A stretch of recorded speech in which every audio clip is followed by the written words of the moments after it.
Forget everything you think you know about the balance of power in the Middle East. What happened at 4:23 in the morning local time at the Sheba oil production facility in Saudi Arabia's eastern province was not a minor irritant, not a symbolic gesture, not another round of ineffective harassment. It was a precision military strike that demonstrated capabilities the Pentagon absolutely does not want you understanding, executed by forces that were supposed to have been degraded into irrelevance months ago, achieving results that should be making headlines across every major network, but instead are being buried under a suffocating blanket of official silence. Let me be absolutely clear about something that both Riyadh and Washington are desperately hoping you will not piece together.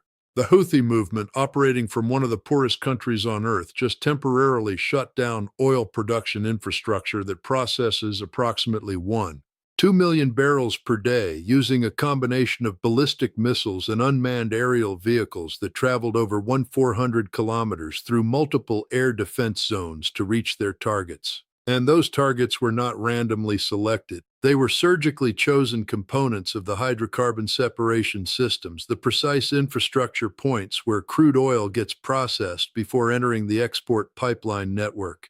Having spent years in military intelligence environments where targeting packages get developed and approved, I can tell you with absolute certainty that what we witnessed was not lucky strikes by poorly trained militia forces. This was professional military planning executed with a level of precision that required detailed intelligence about facility layouts, real-time knowledge of Saudi air defense positioning, and technical understanding of petroleum infrastructure vulnerabilities that very few organizations on Earth actually possess. The attack itself unfolded in 3 distinct waves separated by precisely timed intervals. The first wave consisted of what Saudi officials are calling loitering munitions, which is diplomatic language designed to avoid acknowledging that these were sophisticated unmanned combat aerial vehicles with autonomous targeting capabilities. 7 of these platforms approached from the north-northeast, flying low enough to exploit terrain masking in the approach corridors while remaining below the engagement envelope of the MM-104 Patriot batteries positioned around the facility perimeter. The second wave, arriving approximately 11 minutes after initial impact, deployed what analysis of impact craters and debris fields indicates were modified Quds-2 cruise missiles. These systems incorporate turbojet propulsion, allowing them to maintain subsonic cruise speeds across extended ranges while carrying warheads in the 300 to 500 kilogram class. The third wave brought the component that Saudi Arabia absolutely refuses to discuss publicly, a ballistic missile that defense officials are internally identifying as consistent with the Burkan 3 medium-range system, though public statements carefully avoid this designation. This weapon followed a lofted trajectory that took it to apogee altitudes where intercept becomes geometrically challenging for the specific Patriot variants Saudi Arabia deployed at this location, then descended on a steep terminal phase angle that overwhelmed the reaction time available to the engagement radars. Let me walk you through exactly what these weapons actually are and why their successful employment at this range represents a fundamental shift in regional military dynamics. The Quds-2 cruise missile derives from a lineage that traces back to Iranian reverse engineering programs focused on Soviet-era Kh-55 designs that were acquired through gray market channels in the 1990s. Over the subsequent 3 decades, Iranian defense engineers progressively refined the airframe aerodynamics, miniaturized the guidance packages, and developed indigenous turbojet engines that pushed operational ranges from the original 600-kilometer threshold out to the 1,000 to 1,500-kilometer envelope we are seeing demonstrated operationally. The guidance systems incorporate a combination of inertial navigation with GPS waypoint updating and terminal scene matching algorithms that compare real-time electro-optical sensor feeds against preloaded target imagery. This is not World War II level technology where you point something in a general direction and hope it lands somewhere useful.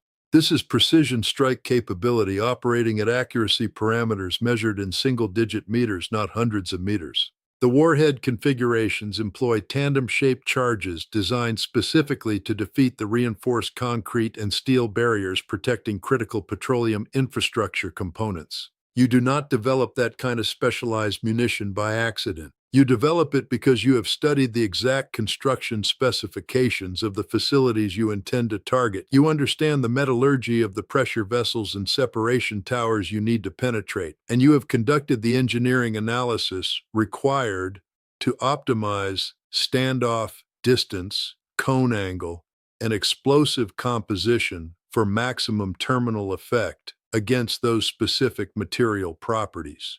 The Burkan 3 ballistic missile represents an even more sophisticated capability transfer.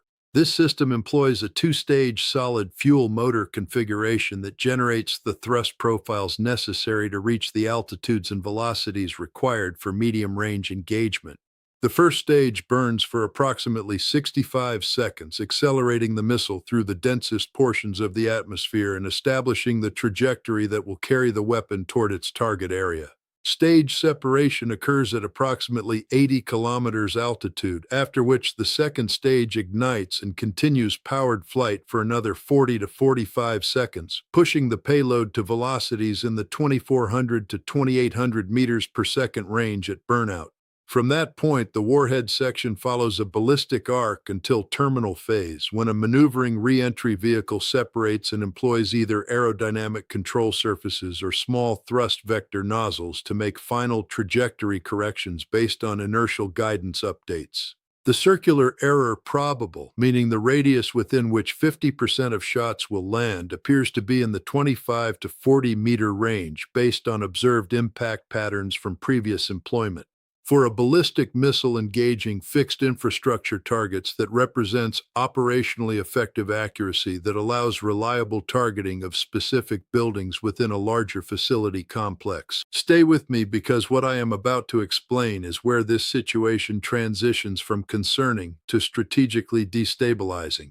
The Sheba facility is not some minor production site that can be written off as acceptable loss. This is a mega project that came online in 1998 after Saudi Aramco invested over $4 billion in the infrastructure required to extract, process, and transport crude oil from reservoirs located 40 kilometers from the Saudi-UAE border in one of the most remote and inhospitable environments on the Arabian Peninsula.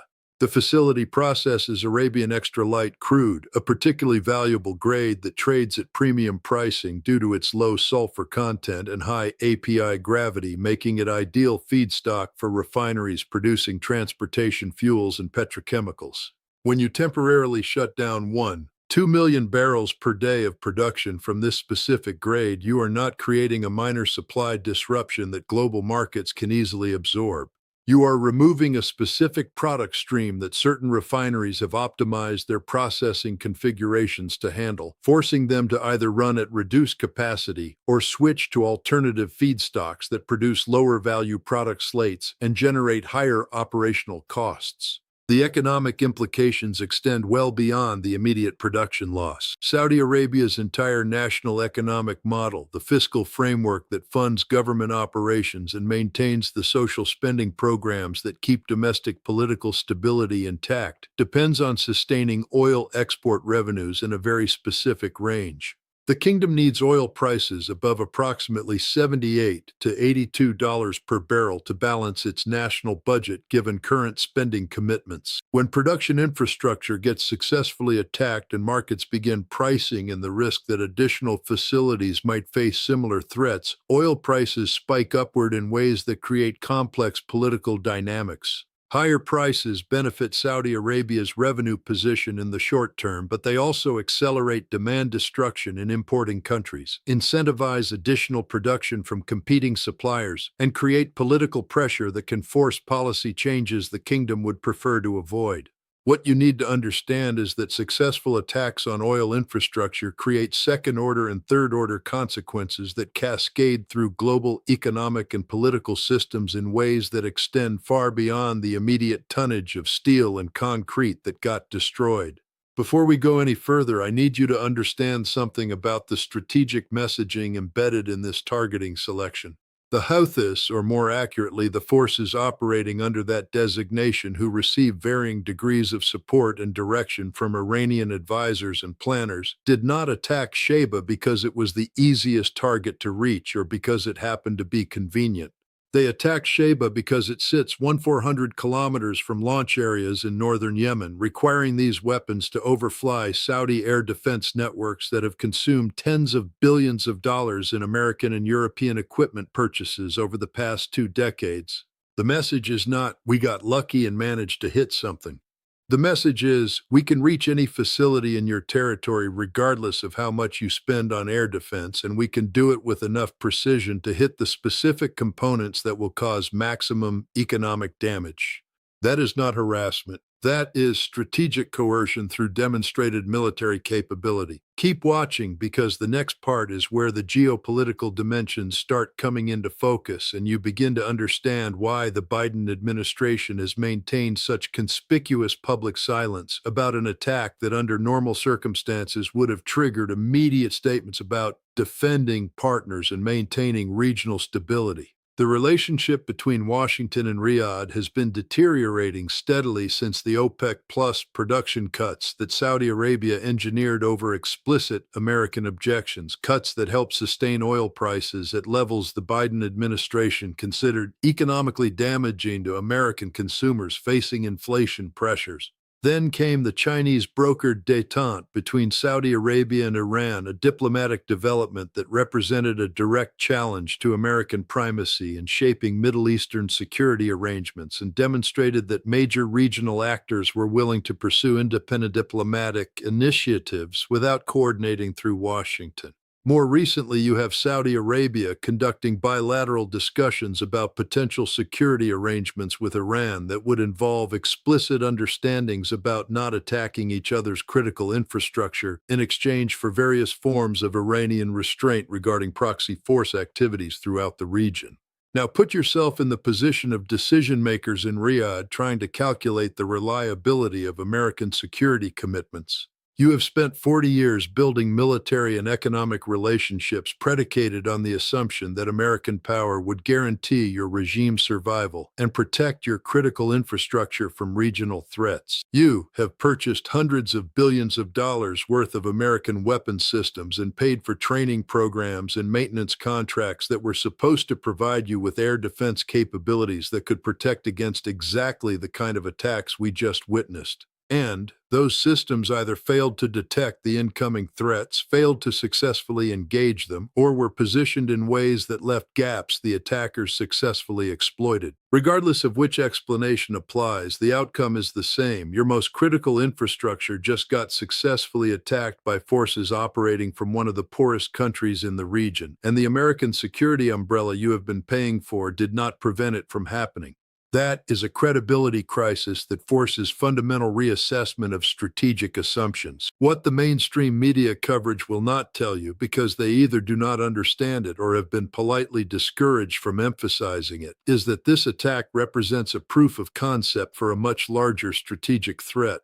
If Houthi forces can successfully strike Sheba at 1,400 kilometers using the weapons and intelligence capabilities they currently possess, then there is no oil production facility, no export terminal, no processing plant anywhere in the eastern province of Saudi Arabia that exists outside their engagement envelope. Abqaiq, the single most critical facility in the entire global oil supply chain, the processing center that handles over 5 million barrels per day of crude oil production before it enters export pipelines, sits well within range.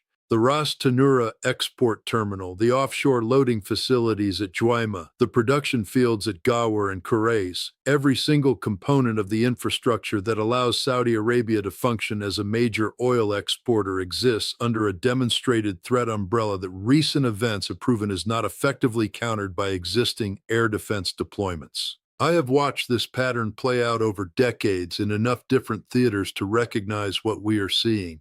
This is the operational template for strategic coercion where the attacking force deliberately calibrates the level of damage to send clear signals without triggering responses they cannot manage. You do not destroy the entire facility and force immediate military retaliation that could escalate beyond your control threshold.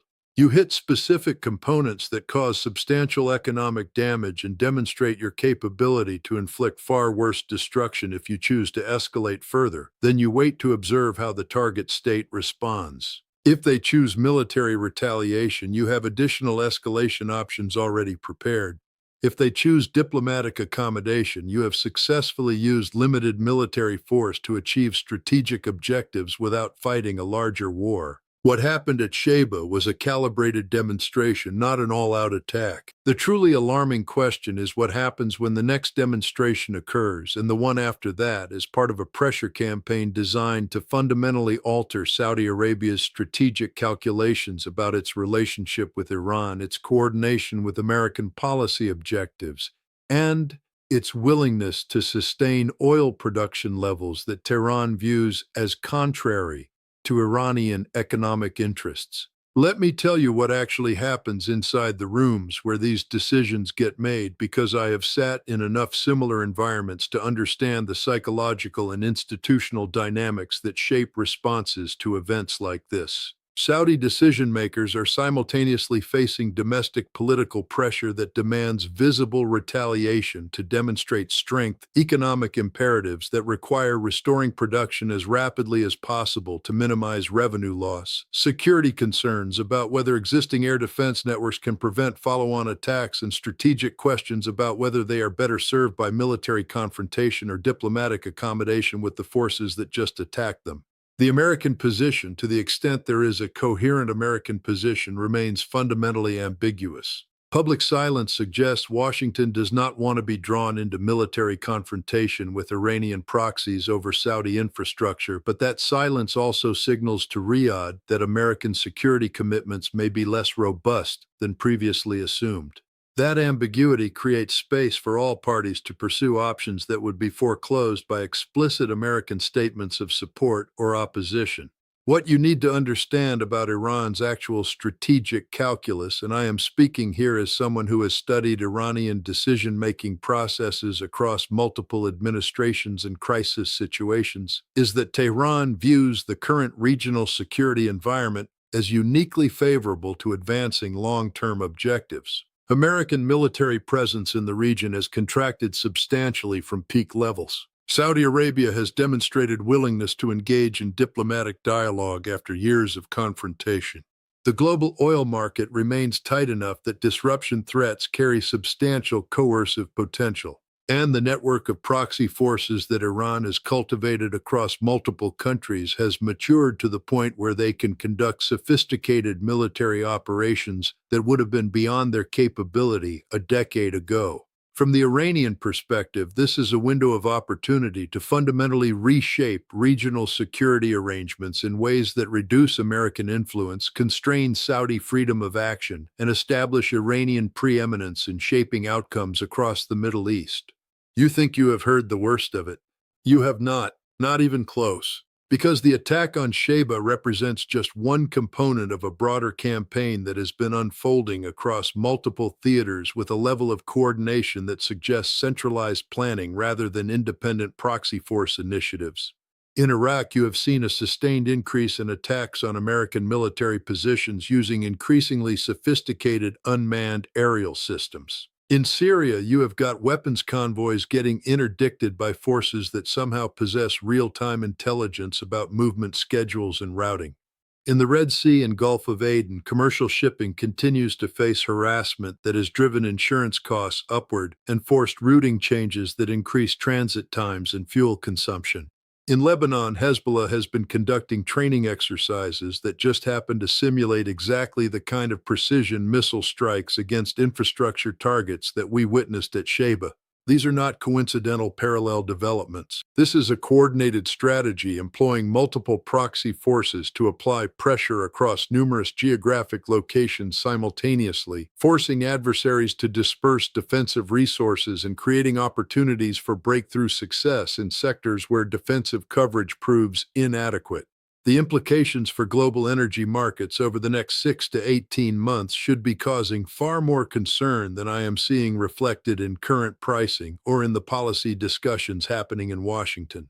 We are entering a period where the physical security of critical oil infrastructure in the world's most important producing region cannot be taken for granted as a background assumption.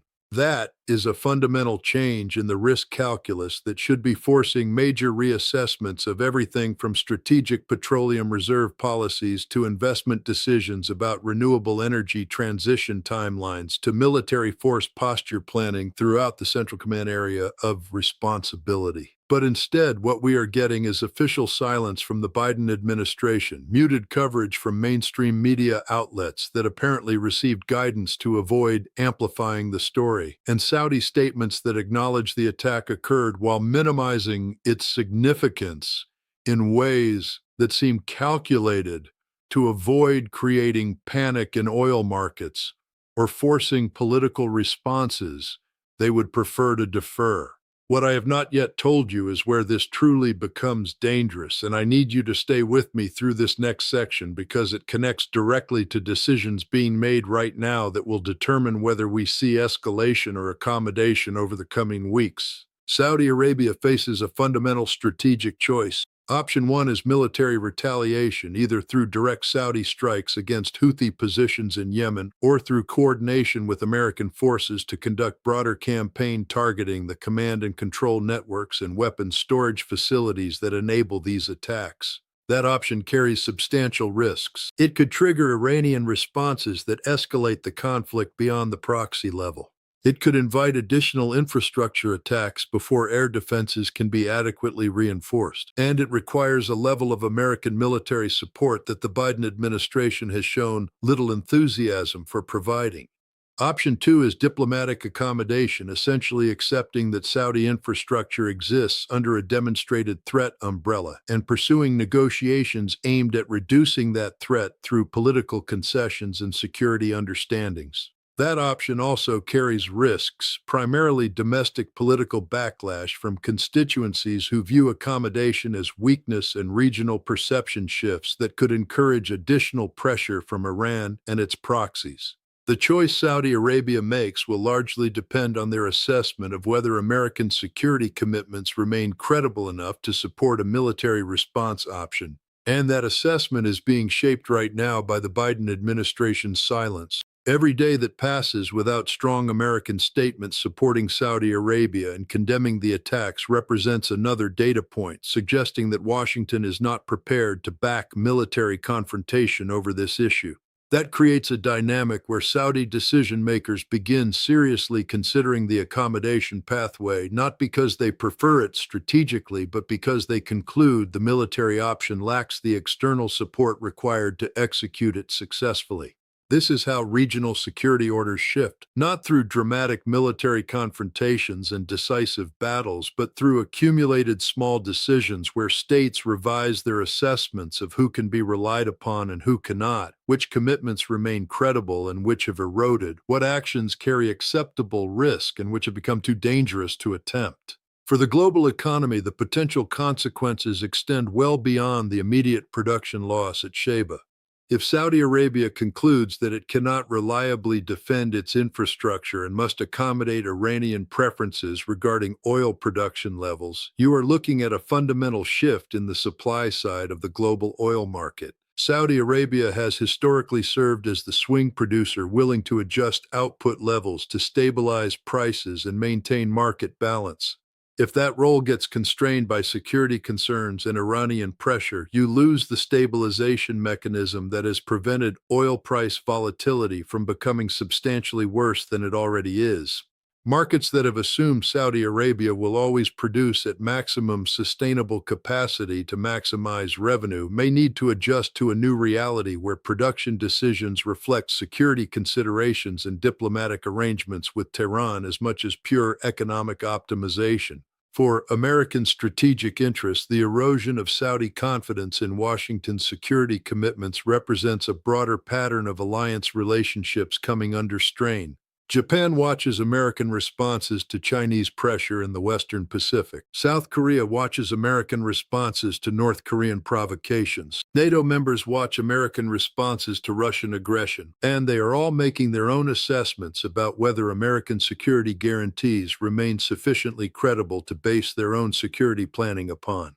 When Saudi Arabia gets attacked and Washington remains conspicuously silent, that silence gets noticed in Tokyo and Seoul and Warsaw and every other capital where governments have built their security frameworks around assumptions of American reliability. The credibility of American commitments exists as a global strategic asset that shapes behavior across multiple theaters. When that credibility erodes in one region, the effects propagate to others as allies and adversaries alike update their assessments of what American promises actually mean in practice. This is not just about oil prices or Saudi Arabia or even the broader Middle East. This is about whether the international order that has provided relative stability and enabled global economic integration over the past 70 years can be sustained when the security guarantees that underpin that order become conditional and unreliable. The Houthi strike on Sheba is a tactical military event, but the strategic context surrounding that event, the response dynamics it has triggered, and the credibility assessments it is forcing among allies and adversaries represent inflection points in the much larger question of how power and influence get distributed in the emerging international system